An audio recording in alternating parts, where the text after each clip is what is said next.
नमस्कार. निश्चय MPSC अकॅडमीच्या online प्लॅटफॉर्मवरती तुमचं खूप स्वागत आहे.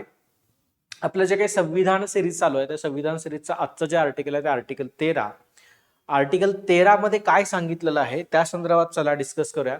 बघा, आर्टिकल 13 मध्ये मूलभूत हक्कांशी विसंगत असलेले मूलभूत हक्क म्हणजेच आपले जे काही फंडामेंटल राईट्स आहेत ह्या फंडामेंटल राईट्सशी विसंगत म्हणजे त्याच्या विरोधी समजा असलेले अथवा त्यांचे न्यूनीकरण करणारे कायदे म्हणजे असे कायदे जे मूलभूत हक्कांच्या विरोधात आहेत अशा कायद्यांचं काय करायचं या संदर्भामधलं हे आर्टिकल आहे. आणि या आर्टिकलमध्ये 4 क्लॉज आहेत. ह्या 4 क्लॉज आपण एक एक बघणार आहोत. तर पहिल्या क्लॉज मध्ये काय म्हणलंय बघा, या संविधानाच्या प्रारंभाच्या लगतपूर्वी म्हणजे काय. आता हे संविधान आपलं कधी सुरू झालं तर 26 जानेवारी 1950. याच्या आधीचे कायदे, आता याच्या आधीचे कायदे म्हणजे कोणते, ब्रिटिशांनी केलेले कायदे, कोणत्या संस्थानाने केलेले कायदे, मुघलांनी केलेले कायदे, हे जे सगळे कायदे आहेत यांच्या कायद्यांच्या संदर्भात म्हणजेच काय भारतीय राज्यघटना अंमलात येण्याच्या पूर्वीचे कायदे यांच्या कायद्यांच्या संदर्भात हे क्लॉज बोलत आहे.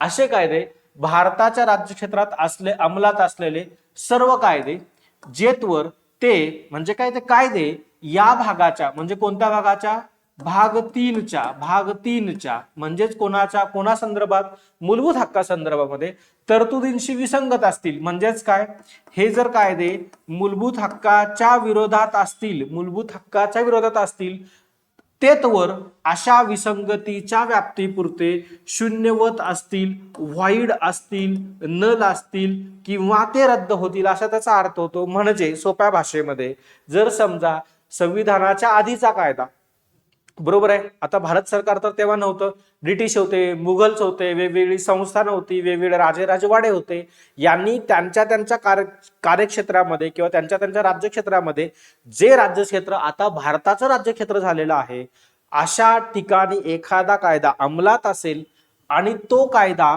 जर मूलभूत हक्काच्या विरोधात असेल तर, आणि तो कायदा म्हणण्यापेक्षा त्या कायद्यामधल्या तरतुदी किंवा तो कायदा जर मूलभूत हक्काच्या विरोधात असेल तर तो कायदा किंवा त्या तरतुदी रद्द होतील असं सांगितलेलं आहे. आर्टिकल 13चा क्लॉज 1 भारताच्या राज्यघटनेच्या पूर्वीचे कायदे रद्द करत नाही. ते कायदे अजूनही चालू आहेत, खूप सारे बंद झालेले आहेत. आर्टिकल 13चा क्लॉज 1 असे कायदे रद्द करतो जे मूलभूत हक्काच्या विरोधात आहे किंवा मूलभूत हक्काशी विसंगत आहे. बरोबर आहे का. याला म्हणतात doctrine of eclipse. Okay, eclipse म्हणजे काय की जसं ग्रहण येतं, सूर्यग्रहण किंवा चंद्रग्रहण, आणि ह्या ग्रहणा वेळेला काय होतं की तो सूर्य किंवा चंद्र हा झाकला जातो. बरोबर आहे का. म्हणजेच इथं तसंच आहे की समजा एखाद्या कायद्यामुळे जो भारताच्या राज्यघटनेच्या पूर्वीचा कायदा होता आणि हा कायदा भारतीय राज्यघटनेला किंवा भारताच्या राज्यघटनेतल्या मूलभूत हक्कांच्या भागाला झाकवला जात असेल, म्हणजेच काय भारतीय राज्यघटनेला कमी करत असेल, मूलभूत हक्कांना कमी करत असेल, तर ते जे काही पॉइंट्स आहेत ना त्या कायद्यामधले ते पॉइंट्स काय होतील, रद्द होतील असा त्याचा अर्थ होतो किंवा ते झाकले जातील. म्हणजे समजा हा कायदा आहे पूर्ण आणि ह्या कायद्यामधला हाच पार्ट असा आहे की ज्या पार्टमुळे मूलभूत हक्कांचं उल्लंघन होत आहे, तर असे कायदे रद्द होतील किंवा असे कायदे त्या काळापुरते रद्द होतील असं सांगितलं गेलेलं आहे. लक्षात आलं असेल. आर्टिकल 13चा क्लॉज 1 असं सांगतं की भारतीय राज्यघटनेच्या पूर्वीचे कायदे जर मूलभूत हक्काच्या विरोधात असतील तर ते कायदे रद्द होतील असं सांगितलं गेलेलं आहे. क्लिअर झाला असेल पहिला क्लॉज. दुसरा क्लॉज काय म्हणतोय बघा, राज्य या भागाने प्रदान केलेले हक्क. राज्य म्हणजे काय तर आपण आर्टिकल 12 मध्ये जे बघितलं होतं बघा, आर्टिकल 12 मध्ये आपण म्हणलं होतं राज्य म्हणजे असा घटक जो गव्हर्नमेंट अथॉरिटी आहे किंवा सरकार म्हणून आहे, गव्हर्नमेंट म्हणून आहे. म्हणजेच काय, सरकारने एखादा कायदा केला, ओके, या भागाने प्रदान केलेले हक्क म्हणजेच काय, मूलभूत हक्क हिरावून घेणारा किंवा त्यांचा संकोच करणारा कोणताही कायदा करणार नाही. पहिली गोष्ट तर असं सांगितलेलं आहे की मूलभूत हक्कांच्या विरोधात सरकार, संसद, स्टेट किंवा ज्याला कायदा करायचा अधिकार आहे हे सगळे लोक कोणीही मूलभूत हक्कांच्या विरोधी कायदा करणार नाही. आणि जर केलं आणि या खंडाचे उल्लंघन करून केलेला कोणताही कायदा, कोणताही म्हणलंय बघा इथं, कोणताही कायदा त्या उल्लंघनाच्या व्याप्तीपुरतं शून्यवत असेल. ओके, असा त्याचा अर्थ झाला की मूलभूत हक्काच्या विरोधात एखादा कायदा सरकारनं केला तर तो कायदा किंवा त्या कायद्यामधल्या त्या तरतुदी ज्याच्यामुळे मूलभूत हक्काचं उल्लंघन होत आहे ते तरतुदी रद्द होतील असं सांगत आहे. याला म्हणतात doctrine of separation. Doctrine of separation. Okay, याचा अर्थ असा होतो, समजा एखादा कायदा आहे आणि ह्या कायद्यामुळं जर समजा या कायद्याच्या या भागामुळं मूलभूत हक्काचं उल्लंघन झालं, ओके, तर इथं सांगितलेलं आहे की हा पार्टच ह्या कायद्याबंद रद्द करून टाकायचा, म्हणजे त्याला सेपरेट करायचा. म्हणून त्याला असं म्हणलं गेलेलं आहे की डॉक्ट्रिन ऑफ सेपरेशन. इथंपर्यंत लक्षात आलं असेल. तर याचा तिसरा क्लॉज काय सांगतोय बघा, की याच्यामध्ये ऍक्च्युली कायद्याची डेफिनेशन आहे. ओके, म्हणजे हा जो काही तिसरा क्लॉज आहे आर्टिकल 13चा, म्हणजे मी इथं असं लिहू शकतो 13(3) हे आहे डेफिनेशन ऑफ लॉ किंवा कायदा. ओके, इथं म्हटलंय बघा, या अनुच्छेदात संदर्भानुसार आवश्यक अन्यथा आवश्यक नसेल तर, या अनुच्छेदात म्हणजे काय आर्टिकल 13 मध्ये, बरोबर. कायदा यात म्हणजे काय, कायदा म्हणजे काय इथं सांगितलेलं आहे, कायदा यात भारताच्या राज्य क्षेत्रात कायद्या इतकाच प्रभावी असलेला कोणताही अध्यादेश, अध्यादेशलाच ऑर्डिनन्स असं म्हणतात, आणि ऑर्डिनन्स कोण काढतं, राष्ट्रपती किंवा भारतामध्ये राज्यपाल हा ऑर्डिनन्स काढतात. कोणताही आदेश, समजा कोणत्याही अधिकाऱ्यानं वगैरे आदेश दिला, कोणताही उपविधी, कोणताही नियम आहे, समजा विनियम आहे, अधिसूचना आहे, रूढी आणि किंवा परिपाठ, रूढी आणि परंपरा असा त्याचा अर्थ होतो, यांचा समावेश आहे. म्हणजे इथं खरं तर कायद्याची खूप व्यापक अर्थानं डेफिनेशन राज्यघटनेने केलेलं आहे. म्हणजे जवळपास सगळंच आलेलं आहे याच्यामध्ये, जवळपास सगळं आलेलं आहे.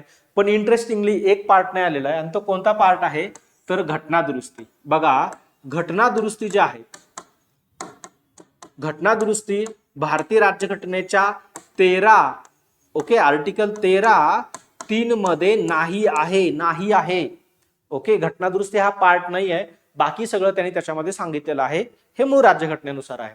अजून काय म्हणत आहे बघा, अंमलात असलेले कायदे, म्हणजे जे काही कायदे आता सध्या चालू आहेत आपल्यासाठी, बरोबर, आपल्यासाठी जे काही चालू आहेत, अंमलात आहेत, यात भारताच्या राज्यक्षेत्रातील विधिमंडळाने किंवा अन्य सक्षम प्राधिकाराने संविधानाच्या प्रारंभी पूर्वी, म्हणजे विधिमंडळाने म्हणजे काय, संसदेने कायद्याला कायदा करायचा अधिकार आहे त्यांनी, किंवा राज्यघटनेच्या पूर्वी पारित केलेल्या किंवा पूर्वी निरसित न झालेल्या कायद्याचा समावेश आहे. मग असा कोणताही कायदा किंवा त्याचा कोणताही भाग त्यावेळी मुळीच किंवा विशिष्ट क्षेत्रामध्ये अंमलात नसला तरी हरकत नाही. थोडक्यात असा त्याचा अर्थ होतो की ह्या कायद्यामध्ये अजून काय तर अंमलात असलेले कायदे म्हणजे कोणी, जे संसद किंवा विधिमंडळ जे काही कायदा करतं त्यांनी जे काही कायदे केलेले आहेत, हे पण सगळं ह्या आर्टिकल 13(3) मधल्या कायद्याच्या डेफिनेशन मध्ये किंवा कायद्याच्या व्याख्येमध्ये येतं, असा त्याचा अर्थ होतो. क्लिअर झाला असेल इथपर्यंत. तर हा एक चौथा क्लॉज भारतीय राज्यघटनेमध्ये ऍड केला गेला, 24वी घटना दुरुस्ती. 24वी घटना दुरुस्ती 1971 मध्ये इंदिरा गांधी पंतप्रधान होत्या आणि त्यांनी घटना दुरुस्ती करून हे 24व्या घटना दुरुस्तीनुसार 13 मध्ये चौथा क्लॉज ऍड केला. आणि त्याच्यामध्ये काय म्हणलंय बघा, या अनुच्छेदातील म्हणजे काय आर्टिकल 13 मधील कोणतीही गोष्ट म्हणजे काय 13(1), 13(2), 13(3) मध्ये काय पण सांगितलं असेल तरी अनुच्छेद 368 अन्वये, आता अनुच्छेद 368 काय आहे तर घटना दुरुस्ती आहे. घटना दुरुस्तीने केलेल्या ह्या संविधानाच्या कोणत्याही सुधारणेस लागू असणार नाही. खूप इंटरेस्टिंग असं घटना दुरुस्ती केलेलं होतं, पण या आर्टिकलला आता महत्व नाही राहिलेलं आहे. म्हणजे याचा अर्थ काय होतो बघा, की इथं घटना दुरुस्ती करून असं सांगितलं गेलं की 368 अंतर्गत काही पण घटना दुरुस्ती केली, म्हणजे राज्यघटनेमध्ये काही पण बदल केलं तर त्याला आर्टिकल 13 नाही लागू होणार. म्हणजे तुम्ही घटना दुरुस्ती केली आणि लोकांचं मूलभूत हक्क काढून घेतलं तरी पण त्याला आर्टिकल 13 लागू होणार नाही. याचाच अर्थ असा होतो की ती घटना दुरुस्ती कंटिन्यू राहील. जरी लोकांचं मूलभूत हक्काचं उल्लंघन झालं, जरी तो कायदा किंवा ती घटना दुरुस्ती ही राज्यघटनेच्या विरोधात असेल तरी पण तो कायदा कंटिन्यू होईल, असा त्याचा अर्थ होता. पण की आपल्या घटना समिती, घटना तज्ञांच्या उपकारामुळे म्हणा, आपल्याकडे स्वतंत्र असं न्यायमंडळ आहे, स्वतंत्र असं सुप्रीम कोर्ट आहे आणि सुप्रीम कोर्टनं 1973 केशवानंद भारती खटल्यामध्ये असं सांगितलं गेलं की केशवानंद खटल्यामध्ये सुप्रीम कोर्टनं असं सांगितलं गेलं की भारताचं जे काही बेसिक भारतीय राज्यघटनेचं जे काही बेसिक स्ट्रक्चर आहे, भारतीय राज्यघटनेचं जे काही मूलभूत चौकट आहे, बेसिक स्ट्रक्चर आहे, त्याच्या विरोधात तुम्हाला कायदा करता येणार नाही, त्याच्या विरोधात तुम्हाला घटनादुरुस्ती करता येणार नाही. त्याच्यामुळं तुम्ही घटनादुरुस्ती काही पण करू शकता का? हो, काही पण करू शकता. पण त्या घटनादुरुस्तीमुळं जर ती घटनादुरुस्ती किंवा त्यातल्या तरतुदी हे घटनेच्या विरोधात असतील किंवा मूलभूत हक्काच्या विरोधात असतील तर तो पार्ट आम्ही रद्द करू शकतो असं त्यांनी सांगितलं. म्हणजेच याचा अर्थ असा होतो की आर्टिकल 13 मधला हा जो काही 4था क्लॉज आहे हा काही याला महत्व तसं कमी महत्व आहे. ओके. आणि मग 1980ला मिनर्वा मिल्स केस झाली आणि ह्या मिनर्वा मिल्स केसमध्ये पण सुप्रीम कोर्टनं असं सांगितलं की ज्युडिशियल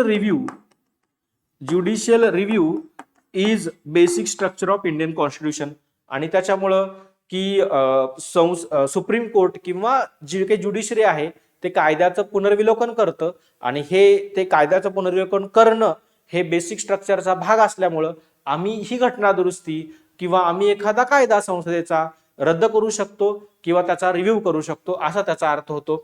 इथपर्यंत हे आर्टिकल 13 होतं. मी एकदा याला कन्क्लूड करतो बघा. आर्टिकल 13च्या क्लॉज 1 मध्ये 26 जानेवारी 1950 म्हणजेच घटनेच्या पूर्वीचे कायदे, ओके, जर ते मूलभूत हक्काच्या विरोधात असतील तर ते रद्द करण्याचा अधिकार दिला गेलेला आहे. 13(2) मध्ये असं सांगितलं की राज्यानं एखादा कायदा केला, म्हणजेच काय, आता घटना सुरू झालेली आहे, सरकार स्थापन झालेलं आहे, त्यांनी जर एखादा कायदा केला आणि तो कायदा घटनेच्या विरोधात असेल तर तो कायदा रद्द करता येईल किंवा तो कायदा बंद होईल असा त्याचा अर्थ झाला. म्हणजेच 13(2) मध्ये न्यायिक पुनर्विलोकन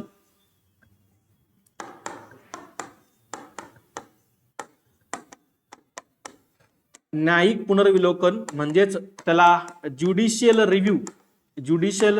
रिव्ह्यू असं म्हणतात, याचं तत्व सांगितलेलं आहे. म्हणजेच एखादा कायदा घटनेच्या विरोधात असेल किंवा मूलभूत हक्काच्या विरोधात असेल तर तो कायदा रद्द करता येईल असं सांगितलेलं आहे. त्यानंतर आर्टिकल 13(3) मध्ये डेफिनेशन ऑफ कायदा, ओके, किंवा कायद्याची व्याख्या सांगितली गेलेली आहे. आणि 13(4) मध्ये जे 24वी घटना दुरुस्तीने ऍड झालेला आहे 1971ला, ज्याच्यामध्ये 368 अंतर्गत एखादा कायदा केला आणि तो कायदा त्या कायद्याला किंवा त्या 368 मधल्या घटना दुरुस्तीला आर्टिकल 13 लागू होणार नाही असं सांगितलं होतं. पण ते नंतर व्हाईट केलं केशवानंद भारती आणि मिनर्वा मिल्स केसमध्ये. ठीक आहे, इथपर्यंत होता आर्टिकल 13. थँक्यू.